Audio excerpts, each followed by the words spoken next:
Hello दोस्तों, booster dose में आप सभी का स्वागत है। साथियों, आज अपन बात करेंगे राजस्थान का एक नया एयरबेस के बारे में अपन चर्चा करेंगे जो एग्जाम में सवाल पूछा जा सकता है 100%। ठीक है, तो स्टार्ट करते हैं मेरे भाई। आज का पहला सवाल आपके पास में दे रखा है, राजस्थान में 7वां नया एयरबेस किस जिले में बनने जा रहा है? याद रखना है मेरे भाई। तो वो बनने जा रहा है मेरे भाई श्री गंगानगर के अंदर से।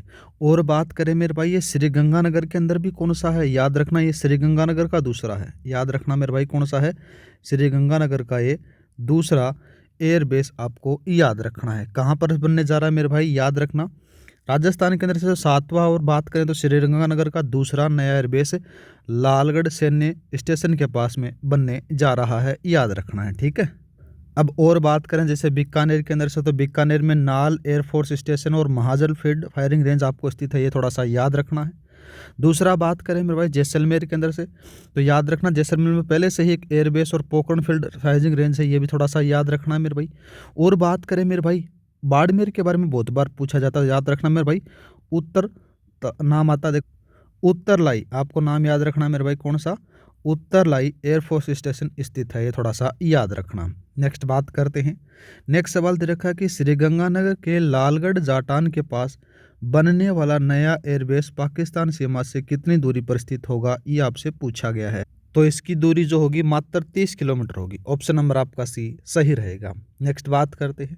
नेक्स्ट सवाल दे रखा है कि नए एयरबेस के निर्माण के संबंध में निम्नलिखित कथनों पर आपको विचार करना है। पहला बात करते हैं, राजस्थान का 7वां एयरबेस होगा, ठीक बात आती है। दूसरा बात करते हैं, श्रीगंगानगर 2 एयरबेस वाला राजस्थान का पहला जिला बनेगा। ये भी थोड़ा सा याद रखना है। इसका निर्माण ऑपरेशन सिंदूर के तहत किया जाएगा। ये बात भी सही है। दूसरा बात करते हैं, यह एयरबेस 525 बीघा जमीन पर बनाया जाएगा। ये बात भी सही है। तीनों कथन सही है मेरे भाई। ऑप्शन नंबर आप डी लगा दो। नेक्स्ट बात करते हैं। नेक्स्ट सवाल आ जाता है कि नए एयरबेस के लिए भूमि अधिग्रहण के खिलाफ किसानों की याचिका को किस न्यायमूर्ति की एकल पीठ ने खारिज कर दिया?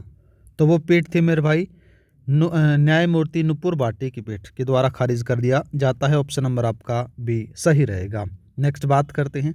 नेक्स्ट सवाल आ जाता है कि पाकिस्तान पर एयर अटैकिंग पावर को कितना गुना बढ़ाने के लिए इस एयरबेस को रणनीतिक रूप से महत्वपूर्ण माना जा रहा है? तो साथियों वो रहेगी 3 गुना। ऑप्शन नंबर आपका भी सही रहेगा। नेक्स्ट बात करते हैं। नेक्स्ट आता कि सही मिलान कीजिए। एक तरफ आपको एयरबेस और उनकी सीमाओं की दूरी के साथ में सम्मिलित करना है, ठीक है। पहला बात करते हैं सूरतगढ़, तो सूरतगढ़ वाले की 80 किलोमीटर आ जाती है। दूसरा बात करते हैं मेरे भाई कौन सा? जैसलमेर 110 किलोमीटर आ जाती है। जोधपुर वाला बात करें तो मेरे भाई 300 किलोमीटर आ जाती है। और जो नया एयरबेस बनेगा मेरे भाई, यहाँ पर से आपको 30 किलोमीटर आपको देखने को मिल जाती है। तो आपका ऑप्शन नंबर ए सही रहेगा, ठीक है। नेक्स्ट बात करते हैं। नेक्स्ट सवाल कौन सा दे रखा है? नेक्स्ट सवाल दे रखा है कि राजस्थान में स्थित फील्ड फायरिंग रेंज के संबंध में कौन सा युग्म सही है? वो आपसे पूछा गया है मेरे भाई।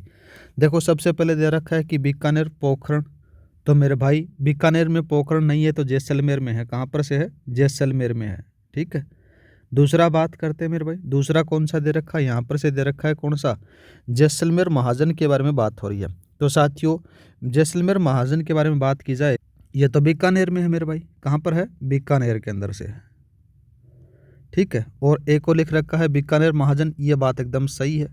दूसरा बात करते हैं। दूसरा दे रखा है श्रीगंगानगर सूरतगढ़, तो मेरे भाई यहाँ पर से आपको एयरबेस देखने को मिलेगा, फील्ड फायरिंग रेंज के रूप में नहीं देखने को मिलेगा। तो ये बात भी गलत आती है। तो आपका ऑप्शन नंबर सी सही रहेगा, याद रखना है। नेक्स्ट बात करते हैं। नेक्स्ट सवाल दे रखा है कि ऑपरेशन सिंदूर के दौरान भारतीय वायुसेना ने पाकिस्तान के कितने ठिकानों को ध्वस्त किया था? ये आपसे पूछा गया है। तो मेरे भाई इसका जो सही आंसर रहेगा वो 9 ठिकानों को ध्वस्त कर दिया गया था मात्र 25 मिनट के अंदर से। नेक्स्ट बात करते हैं। नेक्स्ट सवाल दे रखा है कि नए एयरबेस के रणनीतिक लाभों के बारे में निम्नलिखित कथनों पर आपको विचार करना है। तो पहला बात करते हैं, पश्चिमी सीमा की सुरक्षा को बढ़ाएगा, ठीक बात आती है। इससे त्वरित सैन्य कार्रवाई संभव होगी, ये बात भी सही है। नेक्स्ट बात करें, इसमें केवल राजस्थान की सीमा पर निगरानी करेगा, नहीं भाई ये बात गलत आती है। ये साथियों एयरबेस है, ये पंजाब हो गया, जम्मू एंड कश्मीर और साथ ही राजस्थान के साथ में भी सम्मिलित आता है, तो इसकी भी निगरानी रखेगा। तो ये बात यहाँ पर से गलत आती है। दूसरा बात करें, इससे ईंधन की बचत होगी क्योंकि दूरी कम है, तो ये बात भी सही है। तो पहला, दूसरा और चौथा सही है, ऑप्शन नंबर आप बी लगा दो। नेक्स्ट बात करते हैं मेरे भाई। नेक्स्ट सवाल दे रखा है, भारत के मल्टीलेयर एयर डिफेंस सिस्टम में इनमें से किसका उपयोग किया गया था जिसे पूरी दुनिया ने देखा? तो याद रखना, सूरदर्शन चक्र S-400 का प्रयोग किया गया था। इंपॉर्टेंट है, याद रखना है, ठीक है। नेक्स्ट बात करते हैं। नेक्स्ट सवाल दे रखा कि श्रीगंगानगर में नए बनने वाले एयरबेस का आधिकारिक नाम या प्रकार क्या बताया गया है, वो आपसे पूछा गया है। तो मेरे भाई इसका जो नाम आ जाता है फॉरवर्ड कंपोजिट एविएशन बेस आपको देखने को मिलेगा। ऑप्शन नंबर आपका बी सही रहेगा। नेक्स्ट बात करते हैं। नेक्स्ट सवाल आता है कि नया एयरबेस किन दो राज्यों की सीमाओं के पास पाकिस्तान को रडार रेंज लेने के लिए महत्वपूर्ण है? तो याद रखना, राजस्थान और पंजाब आपको देखने को मिलेगा। ऑप्शन नंबर आपका बी सही रहेगा। नेक्स्ट बात करते हैं मेरे भाई। नेक्स्ट सवाल दे रखा कि सही मिलान कीजिए। हथियार और विमान उनकी श्रेणियां दे रखी हैं। सबसे पहले बात करें मेरे भाई, राफेल या तेजस के बारे में बात हो रही है। राफेल या तेजस के बारे में बात करें तो मेरे भाई ये आपको क्या देखने को मिलेगा, राफेल और तेजस क्या है, लड़ाकू विमान है। तो ए का सी में आ जाता है, मतलब कि पहले का सी इसमें आ जाता है। दूसरा बात करते हैं S-400। S-400 क्या है मेरे भाई, एयर डिफेंस सिस्टम है, ये आपको थोड़ा सा याद रखना है। दूसरा बात करते हैं, ये थोड़ा सा इंपॉर्टेंट है S-400 क्योंकि आपसे सीधा सीधा सवाल पूछ सकता है कि S-400 क्या है। तो S-400 मेरे भाई एयर डिफेंस सिस्टम है, याद रखना है, इंपॉर्टेंट है, ठीक है। नेक्स्ट बात करते हैं आकाश के बारे में। आकाश मिसाइल प्रणाली आपको देखने को मिलती है, तो ये इसमें जाता है। ब्रह्मोस में बात करें तो हमारे भाई ये सुपरसोनिक मिसाइल आपको देखने को मिल जाती है, इससे मैच हो जाता है। तो इसका जो सही आंसर रहेगा मेरे भाई, ए में सी आ जाता है, ए और सेकंड वाले में ए आ जाता है और थर्ड वाले में बी आ जाता है, ठीक है, और फोर्थ वाले में ई आ जाता है। तो ऑप्शन नंबर आप ए लगा दो। नेक्स्ट बात करते हैं मेरे भाई। नेक्स्ट सवाल दे रखा कि ऑपरेशन सिंदूर के बारे में क्या सत्य है, वो आपसे पूछा गया है। तो पहला कथन, यह अभी भी जारी है, ठीक बात आती है। दूसरा बात करें, इसके तहत नए एयरबेस का निर्माण किया जा रहा है, यह बात भी सही है। नेक्स्ट बात करें, इसमें पाकिस्तान के बहावलपुर पर भी हमला किया गया था, याद रखना, तो यह बात भी सही है। तो पहला, दूसरा, तीसरा तीनों कथन सही लगा दे मेरे भाई। ऑप्शन नंबर आपका डी सही रहेगा।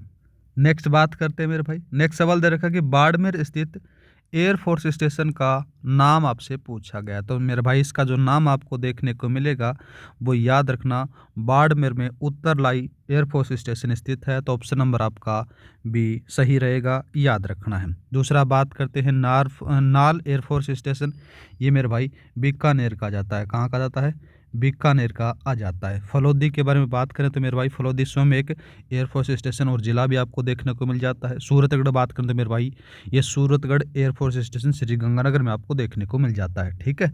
नेक्स्ट बात करते हैं। नेक्स्ट सवाल दे रखा कि नए एयरबेस की आवश्यकता क्यों पड़ी, वो आपसे पूछा गया है। तो पहला आ जाता है कि वर्तमान एयरबेस जैसलमेर जोधपुर की सीमा से काफ़ी दूरी, इसलिए आवश्यकता पड़ी। दूसरा बात करें, पुराने एयरबेस से विमान आने में समय और ईंधन अधिक लगता है, ये बात भी सही है। पाकिस्तान पर अधिक निकटता से निगरानी रखने के लिए भी इसको बनाया जा रहा है। तीनों कथन सही मेरे भाई। ऑप्शन नंबर आपका डी सही रहेगा, याद रखना है। जो नया एयरबेस है उसकी मात्र 30 किलोमीटर दूरी है मेरे भाई। कितनी किलोमीटर दूरी है, 30 किलोमीटर आपको देखने को मिल जाती है। नेक्स्ट बात करते हैं। नेक्स्ट सवाल दे रखा कि पाकिस्तान का कौन सा ठिकाना राजस्थान बॉर्डर के पास स्थित है जिस पर भारत ने वार किया था? तो याद रखना मेरे भाई, ऑपरेशन सिंदूर के तहत साथियों इसको ध्वस्त कर दिया गया था। नाम आता है कौन सा, बावलपुर आता है, ठीक है, बावलपुर। नेक्स्ट बात करते हैं। नेक्स्ट सवाल आता है कि नए एयरबेस के निर्माण से क्या प्रभाव पड़ेगा, वो आपसे पूछा गया है।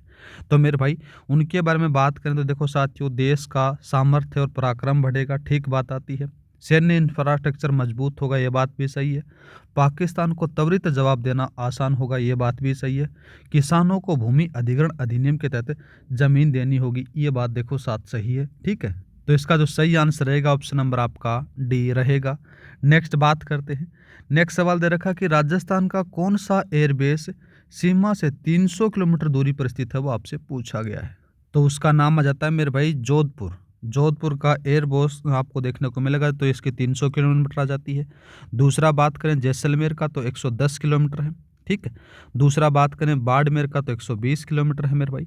बठिंडा के बारे में बात करें तो 110 किलोमीटर आ जाती है और इसकी जोधपुर की 300 किलोमीटर आपको देखने को मिल जाती है, थोड़ा सा याद रख लेना, ठीक है।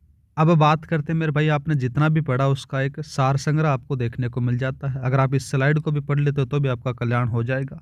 ठीक है, नया फॉरवर्ड एयरबेस एक नज़र में आपको देखने को मिल जाता है, कितनी बीघा ज़मीन की गैस कहाँ पर से बनने वाला है, सारी चीज़ें आपको यहाँ पर से दे रखी हैं। साथ ही यहाँ पर से इनकी सीमा के बारे में बता रखा है कि 80 किलोमीटर इसकी है, और साथ ही 10 किलोमीटर 110 इसकी है, 120 इसकी है, 300 इसकी है, और नया जो एयरबेस बनेगा साथ ही उसकी 30 किलोमीटर आपको देखने को मिल जाती है। सारा का सारा इसको भी पढ़ लोगे तो भी आपका कल्याण हो जाएगा। मिलते हैं नेक्स्ट वीडियो में, आज के लिए इतना ही। जय हिंद, जय भारत। इस क्लास की जो पीडीएफ फाइल आपको टेलीग्राम पर मिल जाएगी। टेलीग्राम का लिंक डिस्क्रिप्शन में दे रखा है, वहाँ पर जाकर आप डाउनलोड कर लेना। हर क्लास की पीडीएफ वहाँ पर से उपलब्ध हो जाती है।